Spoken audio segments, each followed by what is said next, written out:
بسم اللہ الرحمن الرحیم۔ السلام علیکم دوستو، دنیا بھر کی بریکنگ اور سلیکٹڈ نیوز میں آج آپ سنیں گے، لیکن اس سے پہلے اگر ہو سکے تو لائک اور سبسکرائب کا بٹن ضرور دبا لیں۔ شکریہ۔ وزیر اعظم عمران خان نے اقوام متحدہ کی جنرل اسمبلی سے خطاب کے دوران کہا ہے کہ پاکستان اور بھارت کے درمیان ایک اور جنگ کو روکا جائے۔ ترقی پذیر ممالک کی بدعنوان حاکم اشرافیہ کی لوٹ مار کی وجہ سے امیر اور غریب ملکوں کے درمیان فرق خطرناک رفتار سے بڑھ رہا ہے۔ فیکٹ آئی نے حساب لگایا ہے کہ 7,000 ارب ڈالر کے چوری شدہ اثاثے محفوظ مالیاتی پناہ گاہوں میں چھپائے گئے ہیں۔ اس منظم چوری اور اثاثوں کی غیر قانونی منتقلی کے ترقی پذیر ملکوں کی حالت مزید پتلی ہو رہی ہے۔ جب منی لانڈرنگ ہوتی ہے تو ان ملکوں کی کرنسی پر دباؤ پڑتا ہے اور اس کی قدر میں کمی ہوتی ہے۔ ہر سال 1,000 ارب ڈالر ترقی پذیر ملکوں سے نکال لیے جاتے ہیں۔ جو کچھ ایسٹ انڈیا کمپنی نے کیا وہی کچھ ترقی پذیر ملکوں کے ساتھ بدعنوان اشرافیہ کر رہی ہے۔ وہ دولت لوٹ کر امیر ملکوں کے دارالحکومتوں میں منتقل کر رہے ہیں۔ امیر ملکوں کے لیے نہ کوئی کشش ہے اور نہ ہی کوئی مجبوری کہ وہ یہ غیر قانونی طور پر کمائی دولت واپس لوٹائیں۔ حالانکہ یہ ترقی پذیر ملکوں کے عام عوام کی ملکیت ہے۔ مستقبل میں ایک وقت آئے گا جب امیر ملکوں کو ان غریب ملکوں سے معاش کے لیے ہجرت کرنے والوں کو روکنے کے لیے دیواریں تعمیر کرنا پڑ جائیں گی۔ وزیر اعظم عمران خان کا کہنا تھا کہ اسلاموفوبیا ایسا خوفناک رجحان ہے جس کا مل کر مقابلہ کرنا ہے۔ اسلاموفوبیا کی سب سے خوفناک شکل نے بھارت میں پنجے گاڑ لیے ہیں۔ بی جے پی حکومت کے ہندو تباہ نظریات نے 22 کروڑ مسلمانوں کے خلاف خوف اور تشدد کی نئی لہر جاری کر رکھی ہے۔ شہریت کے امتیازی قوانین کا مقصد بھارت کو مسلمانوں سے پاک کرنا ہے۔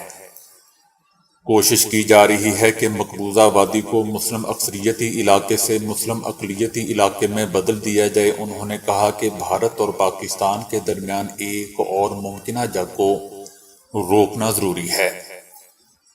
یہ بھارت کی ذمہ داری ہے کہ وہ پاکستان کے ساتھ مذاکرات کے لیے سازگار ماحول بنائے۔ 5 اگست 2019 سے کیے گئے یک طرفہ اور غیر قانونی اقدامات منسوخ کرے۔ وزیر اعظم عمران خان نے کہا کہ افغانستان کی موجودہ صورتحال یعنی وہاں ہونے والی تبدیلی کے حوالے سے امریکہ اور یورپ میں بعض سیاستدان پاکستان پر الزام تراشی کرتے ہیں۔ اس پلیٹ فارم سے میں چاہتا ہوں کہ سب جان لیں کہ جس ملک نے افغانستان کے علاوہ سب سے زیادہ نقصان اٹھایا ہے وہ صرف پاکستان ہے۔ اگر آج دنیا یہ جاننا چاہتی ہے کہ کیوں طالبان واپس اقتدار میں آ گئے ہیں تو اسے ایک تفصیلی تجزیہ کرنے کی ضرورت ہوگی کہ کیوں 3 لاکھ نفوس پر مشتمل ساز و سامان سے لیس افغان فوج بھاگ کھڑی ہوئی۔ اور یاد رکھیں کہ افغان قوم دنیا کی بہادر ترین قوموں میں سے ایک ہے۔ اقوام متحدہ کے مطابق اگلے سال تک افغانستان کے 90% لوگ غربت کی لکیر سے نیچے چلے جائیں گے۔ ہمیں آگے ایک بہت بڑے انسانی بحران کا سامنا ہے جس کے سنگین اثرات افغانستان کے ہمسایوں کے لیے ہی نہیں بلکہ ہر جگہ ہوں گے۔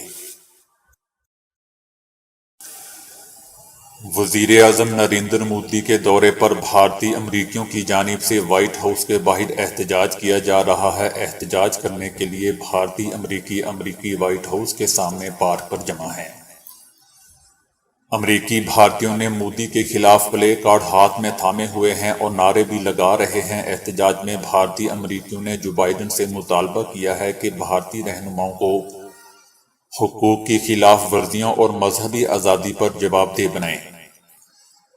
دوستو، یاد رہے کہ اس سے پہلے سکھوں کی تنظیم سکھ فار جسٹس نے ہندوستانی وزیر اعظم کے دورہ امریکہ پر بڑے احتجاج کی کال دی تھی۔ سکھوں کی تنظیم کی جانب سے جاری بیان میں کہا گیا تھا کہ کسانوں کے پرامن مظاہروں کے دوران 600 سے زائد افراد کو ریاست نے جان سے ہی مار دیا۔ صدر جو بائیڈن اور نائب صدر کو اس حوالے سے خط لکھے گئے۔ نیو یارک کی فیڈرل کورٹ میں اس حوالے سے پہلے ہی وزیر اعظم نریندر مودی کے خلاف کیس دائر کر رکھا ہے۔ ہم سکھوں اور کشمیریوں کو مارنے والے مودی کو امریکہ میں چین سے نہیں بیٹھنے دیں گے۔ ڈاکٹرز اور طبی سہولیات دینے والے افراد کورونا سے بچاؤ کے لیے پی پی ای کٹ استعمال کرتے ہیں، لیکن اب جرائم پیشہ افراد نے اسے چوری اور ڈکیتی کے لیے بھی استعمال کرنا شروع کر دیا ہے۔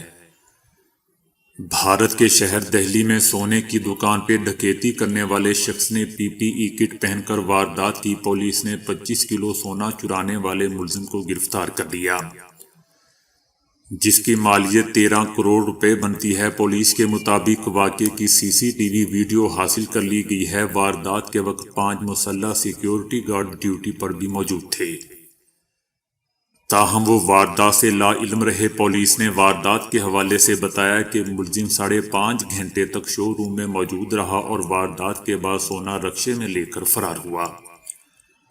مزے کی بات یہ تھی کہ ملزم قریب ہی واقع الیکٹرانکس کی دکان میں ملازمت کرتا ہے۔ دنیا میں ہر 10 میں سے 1 بچے کی پیدائش قبل از وقت ہوتی ہے۔ قبل از وقت پیدا ہونے والے بچوں میں کسی بھی وجہ سے جلد موت کا خطرہ زیادہ ہوتا ہے۔ یہ بات ایک نئی طبی تحقیق میں سامنے آئی ہے۔ تحقیق میں سویڈن، ناروے، ڈنمارک میں پیدا ہونے والے 60 لاکھ سے زیادہ افراد کے ڈیٹے کا جائزہ لیا گیا۔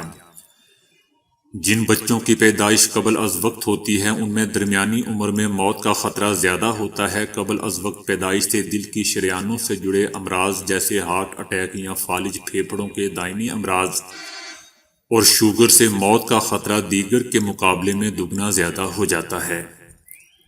ایسے افراد کی صحت کی مانیٹرنگ زندگی بھر کی جانی چاہیے۔ قبل از وقت پیدائش کی اصلاح ان بچوں کے لیے استعمال ہوتی ہے جن کی پیدائش 37ویں ہفتے سے قبل ہو جائے۔ یہ وقت جتنا کم ہوگا، موت یا معذوری کا خطرہ اتنا ہی زیادہ ہوگا۔ پاکستان کے شہر اوکاڑا میں چند روز قبل گاؤں 46-2L کے رہائشی راؤ نثار احمد کی بھینس چوری ہو گئی تھی، جس پر وہ کافی پریشان تھا۔ گزشتہ روز پولیس نے بھینس برآمد کر کے اسے واپس کی تو نثار احمد کی خوشی کی انتہا نہ رہی۔ بھینس واپس ملنے پر نثار احمد خوشی سے بھنگڑے ڈالتا رہا اور دیہاتیوں میں پیسے بھی لوٹاتا رہا۔ نثار احمد نے خوشی میں بھینس کے گلے میں مالا پہنا کر گاؤں بھر میں گھمایا۔ چینی سائنسدان عمر میں اضافے کے موضوع پر تحقیق کرتے ہوئے ایک اہم سنگ میل پر پہنچ گئے ہیں، جہاں انہوں نے چوہوں کی عمر میں اضافے کا کامیاب تجربہ کر لیا۔ چائنیز اکیڈمی آف سائنسز کے انسٹی ٹیوٹ آف زالوجی کے سائنسدانوں کی اس ٹیم نے ایک ایسی جین تھراپی تیار کی ہے جس کے ذریعے چوہوں میں عمر رسیدگی کا عمل سست ہو گیا اور ان کی عمر میں 1/4 سے زائد اضافہ ہو گیا۔ سائنسدانوں نے اس تحقیق میں ایک طاقتور جین ایڈیٹنگ ٹول استعمال کیا۔ اس ٹول کے ذریعے انہوں نے چوہوں میں KAT7 نامی ایک جین کو غیر متحرک کر دیا۔ KAT7 نامی یہ جین خلیوں کے عمر رسیدہ ہونے کے عمل میں کلیدی کردار ادا کرتا ہے۔ چنانچہ اس کے غیر متحرک ہونے سے چوہوں کے خلیوں میں عمر رسیدگی کا عمل سست ہو گیا اور ان کی عمر 25% بڑھ گئی۔ سائنسدانوں کا کہنا ہے کہ ایک دن وہ یہی تجربہ انسانوں پر بھی کریں گے۔ انڈیا کے شہر حیدرآباد میں ایک مسجد نے کچی آبادیوں کی رہائشی خواتین کے لیے جمنیزیم کھولا ہے۔ یہ جم راجندر نگر کے علاقے میں کھولا گیا ہے۔ ریاست میں پہلی بار کسی مسجد نے خواتین کے لیے نہ صرف جم کھولا ہے بلکہ انہیں ٹرینر بھی فراہم کیا ہے۔ جم کھولنے کا مقصد کچی آبادیوں میں رہنے والی خواتین میں بیماریوں کے پھیلاؤ کو روکنا ہے۔ مسجد مصطفیٰ میں قائم یہ جم امریکہ کی غیر سرکاری تنظیم سیڈ کی فنڈنگ سے کھولا گیا ہے۔ مسجد کے جم کے بنیادی مقاصد میں ان بیماریوں کے خطرے کی تشخیص کرنا، خوراک اور ورزش کے حوالے سے مشورہ دینا اور گردوں، آنکھوں اور جگر کا معائنہ کرنا شامل ہے۔ موٹاپے کا شکار 52% خواتین شوگر، دماغی تناؤ اور دل کی بیماریوں میں مبتلا ہو سکتی ہیں۔ آج کل دوستو لوگوں میں تصاویر کھینچنے کا شوق جنون کی حد تک پایا جاتا ہے، یہاں تک کہ بچے کے پیدا ہوتے ہی اس کی تصویر بھی کھینچ کر سوشل میڈیا پر اپلوڈ کر دی جاتی ہے۔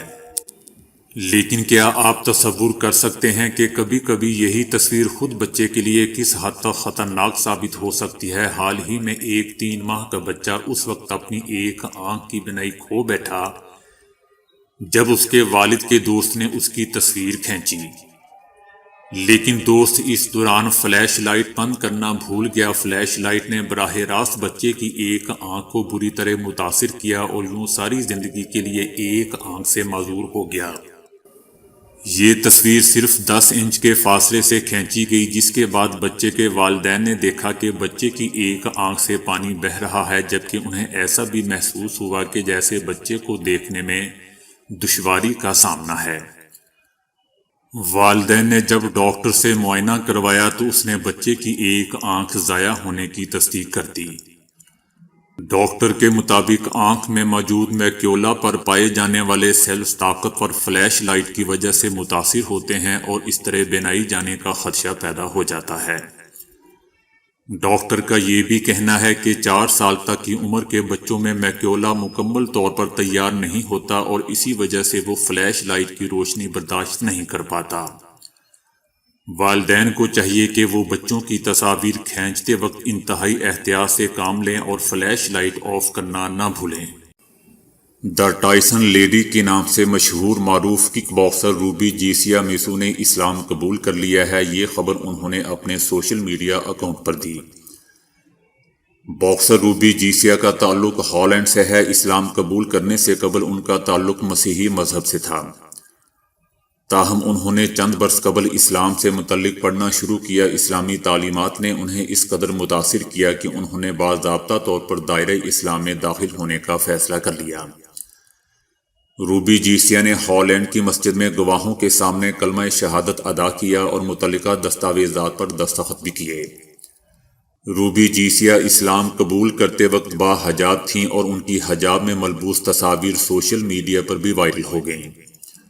انہیں دنیا بھر کے مسلمانوں کی جانب سے محبت اور تعریفوں میں نوازا جا رہا ہے۔ روبی دنیا بھر میں دی ٹائسن لیڈی کے نام سے بھی مشہور ہیں۔